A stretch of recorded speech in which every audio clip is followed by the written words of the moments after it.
Hello and welcome back to my channel. Today I am going to tell you about a book, Tarot for Writers. This is something I ran across when I was doing a search for craft books, and it has to do with, well, as you probably guessed by now, tarot cards. And then I'm going to use the cards to create a character, create a location, and create a storyline or plot.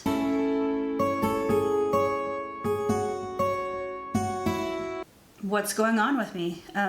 Right now it is the end of March and we have about a week left before, well, let's see, yes, the 25th. So we have about a week left before March is over, and it comes with a confluence of different events. Earlier this month, Publish and Thrive ended and HB90 began.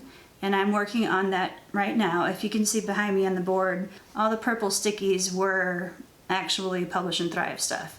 So there's only one still left in the middle, and that is creating a business plan, which I'm still working on, because in order to do some of those things in the program is to have a finished book that you can publish. So I haven't set up all of my accounts yet, and I haven't opened a banking account. I did call an accountant. I got the phone number for like 5 different agencies or people around my area.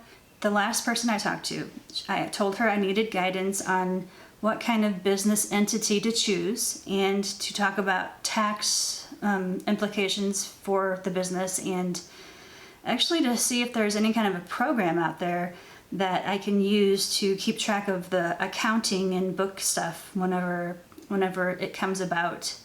She's only taking on clients that are ongoing clients. That's not just she doesn't take on clients just to like give advice once and never see that person again. So until I get more established with my authorship and until I earn more money, it's not really something that she thinks I need to do. Now is a very exciting time because also, in case you've noticed, I'm wearing NaNoWriMo shirt. Whenever it's rolling around to NaNoWriMo or Camp NaNoWriMo, I get this idea in my head, this time is going to be different. I know for Camp NaNoWriMo you don't have to have the full 50,000 words. You can do a lower amount if you wanted to, or you can edit, or you can do different things. You don't have to just strictly write the agreed quantity every day. Even though I love NaNoWriMo, the idea of NaNoWriMo, I never really finish it. So I think I want to try to do something different this time around. I'm going to have a goal in mind, but it's not going to be NaNoWriMo related. It's going to be, you need to get your butt writing this book. Otherwise it's never going to be published theory. Today I am going to tell you about a book, Tarot for Writers. I was reading through it. It tells you all the information about how tarot started, what the cards mean, how it's different than regular playing cards, and it tells you how to read the cards, how to do a layout of the cards. Now, I've had this particular deck since probably around 2000. I use them every once in a while. I pull them out just to play around with them and to give myself a reading for the future, but I had no idea that you could use something like this to create a story, create characters, create locations. There's a lot of things that you can do with them that I didn't know until I got this. So today I'm going to give you a little demonstration about how to use them. And I guess before I start that, I need to explain what the cards mean. If you're not familiar with a set of tarot cards, which I'm assuming if you clicked on this video you probably do, I want to give you a breakdown about what each of the major and minor arcana, and they all have a different meaning. So I'm going to give you a rundown of those.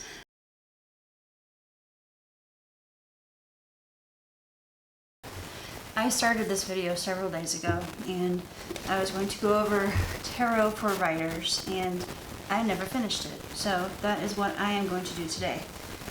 Okay, so I have all the cards on the table right now. I've got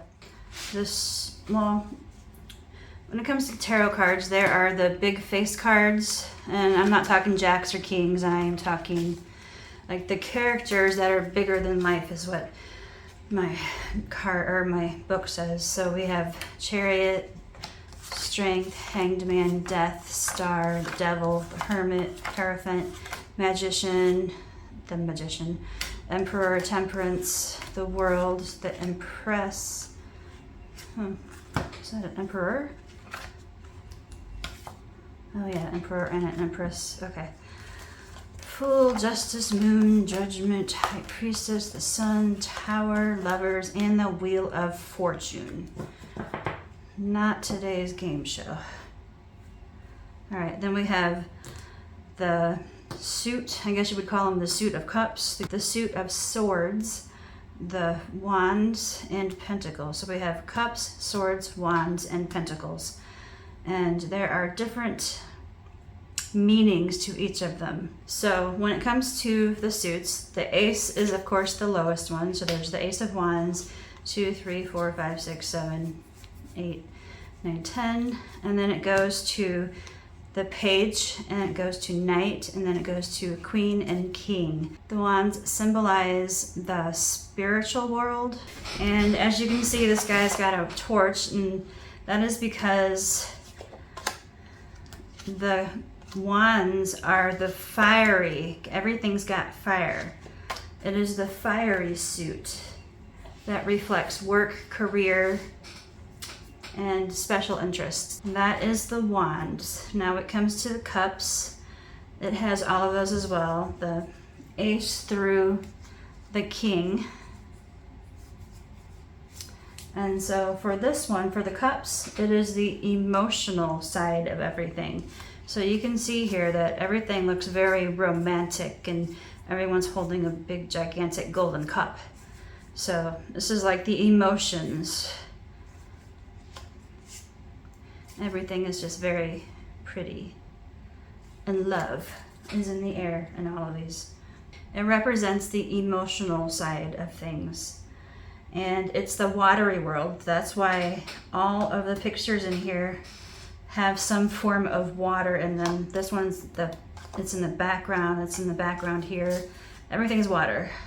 It deals with love and relationships. Everything's watery, so that's just the way it is for them. So now we're gonna go to the swords. And you would think that the swords have to do with fighting, but I'm here to tell you that's not completely true. The swords are the thought and communication, but it also has to deal with intellect. The pentacles are the earthy realm. The pentacle cards embody the tangible realities of physical and material life. So fundamentally, nature of earthly existence. So the Court of Pentacles is grounded personalities who rule the physical world.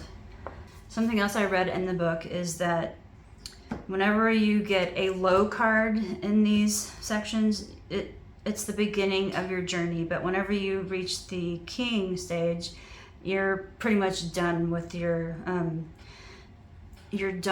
journey to this particular realm, and so you would be transferring over to a different life or a different page or a different, your journey will be over at this point. I'm going to mix up the face cards, the suits, and I think I might leave those the character cards, the people cards alone.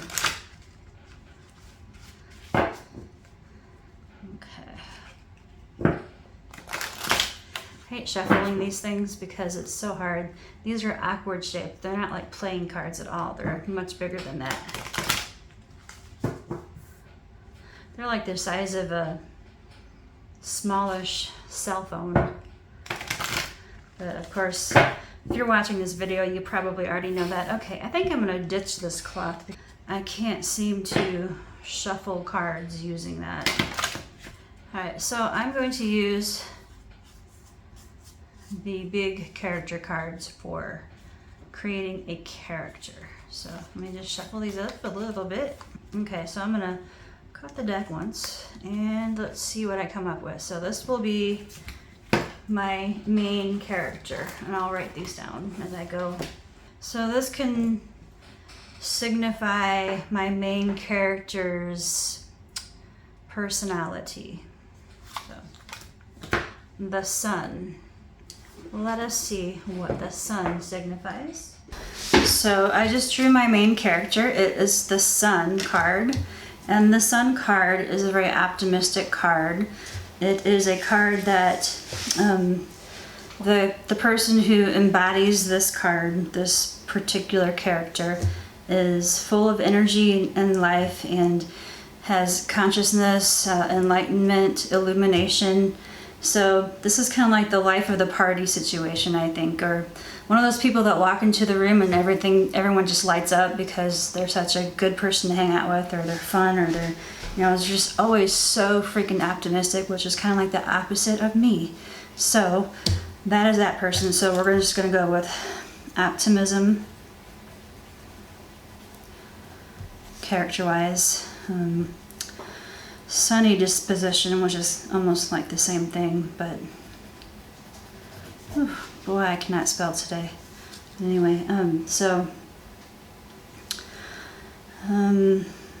it's one of those cherished character whom everybody loves.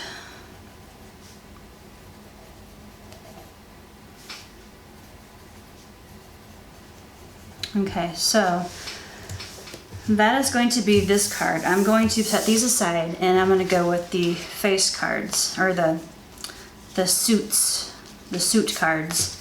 And I'm going to go ahead and cut the deck once. And this one will be for my character's, I can't say personality. I'm going to have to say his work ethic, and the way what job he has, and what kind of a nature is the job that he has, or her. I'm not even sure it's a him or her yet. So, okay, so 8 of Pentacles. Now we learned earlier that the 8 of Pentacles in itself are earthy,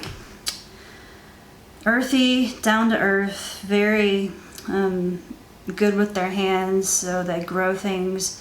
So my very happy-go-lucky person could possibly be anybody who grows things, like a gardener. These are just like things I'm making up, by the way. These can be interpreted in many different ways, not just the way I'm interpreting them. So I've got grapes on the card, I've got coins on the ground, which are the pentacles, but it makes me feel like this guy is either a craftsman of some way, and he builds things with his hands, or perhaps he is a winery person. Maybe he builds those oak caskets that they put wine in. Maybe he's a wine creator. I don't know what those people are called. I know that there's probably a word for what those people do for a living, but I don't know what it is. But I'm just gonna say that he makes wine out of grapes. So we're gonna go over there, okay? And both of these seem to be guy pictures, men pictures, so I'm gonna go with maybe my main character is a male. Even though, that's just where I'm going with it. So my next card, okay, so we've got his job being, maybe he owns a winery just to make it nice and cozy. He owns a winery, he makes wine for a living. What else do we have? Let's go with the location, okay? So the location, it can be anything, but let's go with the 7 of Pentacles. Now you can see I didn't mix these up very well, did I? Alright, so we're still going to go with it, okay? So he's really good at his job because he's at number 8, so, well, maybe just a little over halfway there. His location, now since these are earthy, I'm going to say Where does wine grow best? That could be California maybe, or maybe even overseas, Italy. I've never been overseas, so I'm gonna have to say California because that's actually one state that I've been to, and they seem to do a lot of wines in California. So I'm just gonna say that, even though there are wineries right around where I live. So I don't know why I'm being so stingy on making California the only place in the United States that does wine, because it's simply not true. But okay, so I'm just gonna say that the location is California. Fields of grapes. What else do I see in this card? It looks like, I'm gonna look this one up because I know that there's probably more meaning in it than that, but I don't know what it is. Okay, so it's 7 of Pentacles. Ah. Okay. I'm gonna go back to 8 for 1 second.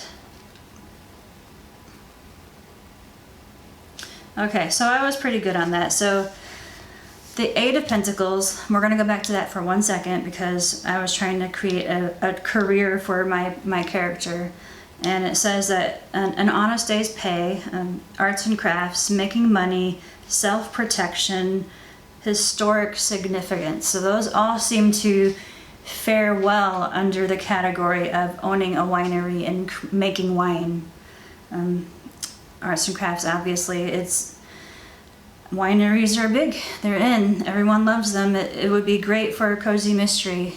Maybe I'll even make my character have a winery somewhere in her town. I've already got my character planned out, but this is just for fun. Maybe I can create this character as a side character. Maybe this person can be her love interest, or maybe this character can be like a best buddy kind of thing. We'll see how that goes. Yeah, so that's good. And the 7 of Pentacles is, what did I say that was going to be? A location?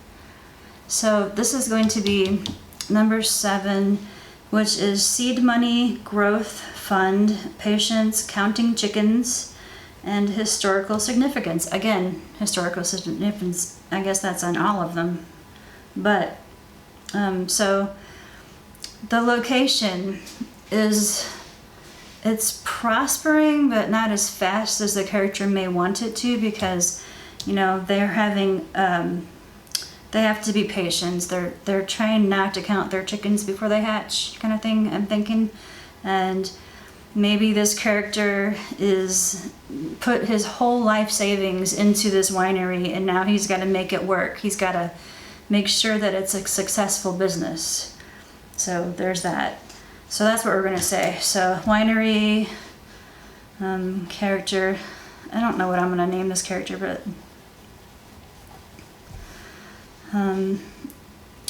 life savings, I'll just put that. Invested. I'm not doing these in any particular order, but I'm just giving you an example of things that you can do. Trying to find the right page. No, that's not it, not it, not it.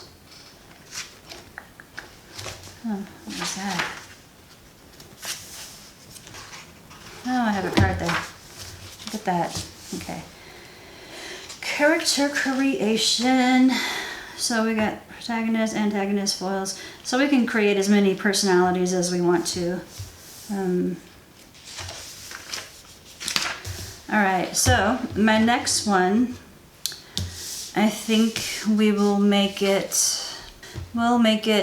pet peeves, or something that drives this person crazy. Say, let's see if I get another Pentacles. Oh good, 3 of Swords. I was worried. So swords, as I said before, swords are the Aries suit. So it's the thought, communication, and intellect. So in this one, it's the beginning of their journey. So maybe this guy who has invested his whole life savings into this winery is not very good at, you know, coming up with ideas for this winery. Maybe they're not advertising well enough, or they're not doing something right. So they're at the beginning of their journey. They're going to have some really rough times ahead of them because they're still on number 3. And that's, you know, they're not as business savvy as they should be. So that can actually work as a stumbling block too. They can run into trouble because they don't know what they're doing fully. Maybe they've inherited this. No, they couldn't have inherited it if they dropped all of their hard-earned money on it.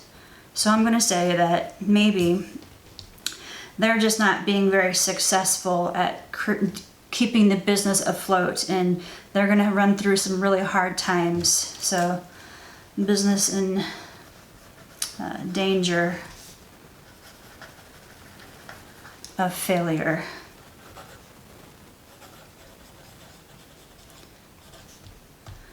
Because he is not good at his money. Yeah, I totally changed that, didn't I? Pet peeves. That was supposed to be pet peeves. So maybe he has a business partner. I'm changing it as I go. So maybe he has a business partner who is really bad at money, and he's letting him take care of things because he doesn't know what he's doing, and he's like getting them into trouble. So maybe his pet peeve is his friend who is screwing up the books or not doing something correct. Like maybe my character, maybe he's the one who creates the wine, he makes the wine, he's the scientific guy that knows how to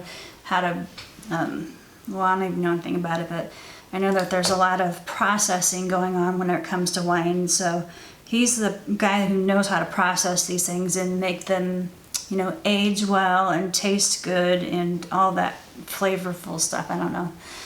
But his business partner is the guy who keeps the business afloat, and he's doing poorly at it. So, okay, that's his pet peeve. Yeah, I totally changed that, didn't I? All right, so we are going to go for perhaps, yeah, there's a lot of things that we can do. Physical appearance, personality, personal life,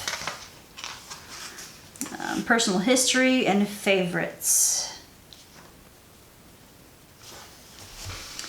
I don't know if it would work for some of these other ones, so I'm going to go with,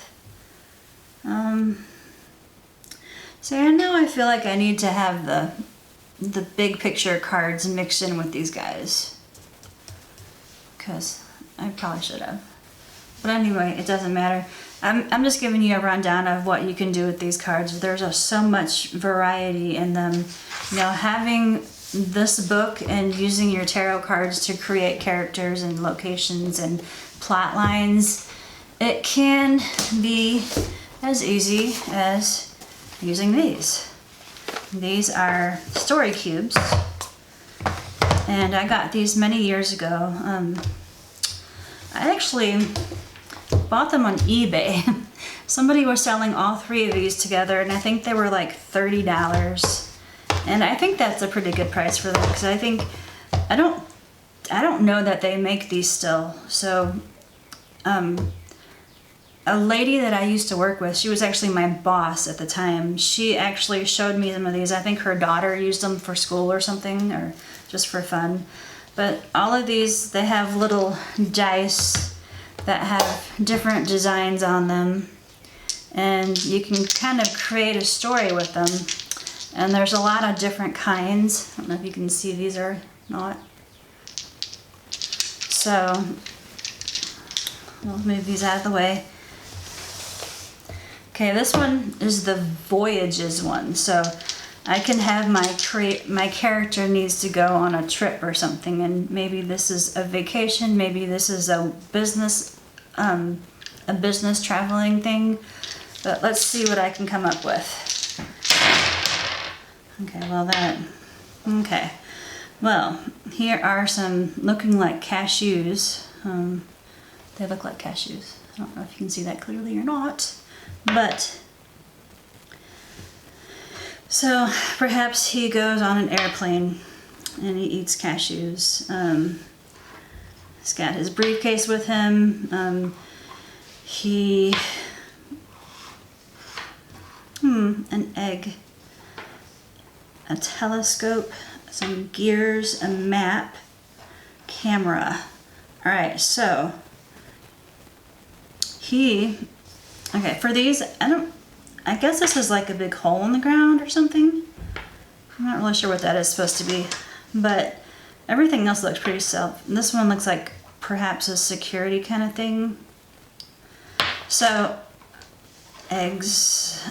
All right, so what I'm thinking is my character needed to go on a business trip to another winery who he is perhaps thinking about either buying out, or maybe they want to merge their companies and have more than just a couple of labels of wine. So he has a map. He goes to some faraway land that he doesn't know anything about, and this winery is out in the middle of nowhere, so he needs a map to get there. He has his camera to take pictures. He has his suitcase, which is like a backpack perhaps. I don't know, you can just make up any story that you want with these dice. It just helps you to get ideas, basically. And I always thought that was really cool. Let's see. But they also have actions and just the regular ones. Let's see. Okay, so he went to the winery and he's looking the place over. He's trying to decide whether or not he wants to buy the winery, and or perhaps since his business isn't doing so well, maybe he wants to merge his winery with the other guy and perhaps create one unified label to go around, because he knows that maybe, we'll see these ones. I think maybe the other guy might be having troubles, but let's see what these guys tell me. All right, on his journey, he sees sheep on the on the other side. Yeah. Cell phone, mail, flashlight, grimaced face, a magical wand, what is that? I'm not really sure what this is, but there's a bunch of arrows, there's a clock. So, his business is worse off than he could have imagined. So there is a time frame on either getting his business back into the green, which maybe perhaps he's about to go bankrupt or about to have to close or something like that. So his going on this business trip is perhaps what's going to save his winery. So that's the timetable. He has to do it quickly, otherwise it's going to be too late. He has to make a deal. So he tries to use this one as like the magical wand with stars, and he's trying to sweet talk the guy. No, maybe not sweet talk the guy. It's probably the wrong choice of words, but he's trying to get in this guy's good graces and like make him believe that his business is like a magical business and it's got all kinds of really good stuff like that. And I don't know what these little arrows, I don't know what that's for. I have no idea, but maybe this means that it can go in any direction. There's no telling where he's going to end up after this trip. So, turtle, I don't know. Sheep, I don't know. Maybe those are just animals that he runs into on the field or something. So, I think maybe the letter is something that he maybe runs across at the other guy's winery, and he finds out that the guy is, maybe he already knew about the bad condition of the other guy's, my character's winery, so maybe he already knows that there's some kind of a shady deal about to happen. So the guy is warned ahead of time that something bad might happen if he goes into business with this guy. So, and this could be like a plot twist, it could be a subplot, it could be sent by somebody who is trying to bring down my character's winery. Maybe the guy who is the business manager who is screwing up the company, maybe he's stealing money from the company and he doesn't want that gravy train to dry up. So he is trying to keep the guy on the hook and he doesn't want anybody else to help him. So he can continue to steal until there's nothing left to steal, basically. So this could be a misdirect. It could be, what is it called? No, it'll be a misdirect. So, but there are phone calls that they have between them before he goes, and I don't know. Okay, so you get this gist of this one. So we will say that is what happens. Is his business, his winery is in trouble. He needs to get some cash, or he needs to merge, and that's why he went to this other person's winery. He found it, and he's talking to the guy, and finds out that the guy received a letter that said that the business is not as good as they say. And so this one is the actions. So I'm going to say for this one, I don't even know if you can see it. Let me see if you can see them. Yeah, you can kind of see them. Okay, scoop them up here a bit more. Okay, so I see somebody either shouting or yelling. Oh, this one's trying to get somebody's attention. This one is dropping something. This one's reading. This one is drying something in the sun. Falling. Butterfly in a net. That could go so many different ways. Okay, so there's a guy pushing a button on a wall, which I guess could be a safe, it could be somebody's doorbell, it could be something, I don't know. There's a ball bouncing. So he is at the winery visiting the other winery, not his own winery. My character is visiting a different winery, trying to get money for his winery. He wants to merge with this guy, and he's falling on his face. Okay, he's falling on his face because he's not doing a very good job, because that business manager of him has already tried to screw him over and sent the other guy a letter telling them not to do it, warning them against it. And so the business manager is really pushing his buttons, let's put it that way. Okay, and so he goes into the winery and he breaks something. That is so callous, though. That shouldn't be like that. Okay, he doesn't break anything. Okay.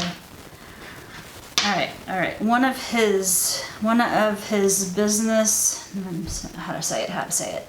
Okay, so my character is visiting a different winery, and in this other winery, he is watching things. There are people in the field working, and one of the big machines that they are working with. I don't even think they use machines like that in the field, but we'll say that one of the big gigantic tanks that they have inside the little wine room, I don't know what it's called, but something happens. He sees somebody break something, and then he calls out and he tries to get help for the person. And then of course he doesn't know what he's doing. He's trying to help them, so maybe he looks it up he Googles something because he's reading a book, but you know, who reads anymore? Just kidding. So then there's the butterfly net. So he sees something and he tries to save somebody, and you know, by the end of it, nobody knows what he's talking about. So people start to say he's crazy. He didn't see what he thought he saw. And so somebody's trying to, what's it called? Blacklight? No. What's it called? Gaslight. Someone's trying to gaslight him, making him think that he didn't see anything. Okay, but so you get the deal. You understand how valuable these little tricks can be. So you can use story cubes, you can use tarot cards, you can use a lot of different things to create stuff. So I came up with a whole little plot and came up with the character, and he doesn't have a lot of depth right now, but you know, you can totally you can keep adding stuff to it as far as you want to go, and I think that's about it. So that is it for the tarot cards anyway. And now I need to talk about tomorrow. Okay, so today is March 31st and tomorrow is April 1st, and the start of a brand new quarter, second quarter of 2023. And I am excited about it because, of course, okay, so every time it rolls around to a nano season, even if it's a camp nano or a regular nano in November, I always get excited and I always think, oh, that would be awesome. I can totally do it this time. But then I always like mess it up somehow. So I'm not even going to do that this semester. I'm not going to do that this time around. I am going to just try to create a writing schedule for myself. I am going to do the HB90 thing, and I'm going to create a writing schedule. I'm going to create a schedule for trying to get a business up and running, but my business doesn't really need to be up and running until I have a finished manuscript. So that's what I need to focus on right there. Figure out what the heck I'm doing. So right now, you can see behind me, my Kanban board is, in much better shape than it was last time you saw. I need to change that over. I need to create all new cards, new Post-its. But something I'm doing different this time is, instead of printing all the papers out for HB90, I have decided that I'm going to do the PDF that I can fill in online. And so that's something that she made available to us this time around. Maybe possibly last time around too, but I don't know. But this time I'm using it. This time I'm going to fill that out online. It's going to be in my Google Drive, and it's going to be there when I need it. And anytime I want to fill it out, I can do that. And maybe I do like to look back on where I've gone. HB90 book that I have back there has all 4 quarters of a year in it, and I can look back at the one for the first quarter, which is a video I made a couple months ago, I think. And I can look back at how far I've come, and that gives me hope that maybe I am going somewhere, although it'll be different this time because instead of printing everything out this time, I am using a Google Doc online, and she's created a document that you can fill in the blank, and so I'm going to be using that from now on, and I can just create a new file or a new document with each quarter, so I can still look back and it'll still save it for me, but it'll be not printed out on paper. So I would have to actually open up a file to look at it, which is different than looking through those pages back there. And honestly, I think it'll be easier to find things because, on a Google document like that, you have the search feature, so you can search for a certain, what kind of goal you had for a certain thing, and you can search that and read through it without having to go through, 60 pages of paper. Thank you for stopping by. I appreciate it. If you liked this content, if I gave you some kind of value out of it with the tarot cards or the story cubes or creating my own little crazy wine world in my head, if you liked it, consider hitting like or giving me the thumbs up or whatever you might want to call it, and maybe consider subscribing to my channel because I will eventually put something else out. Alright, I will see you next time. You take care,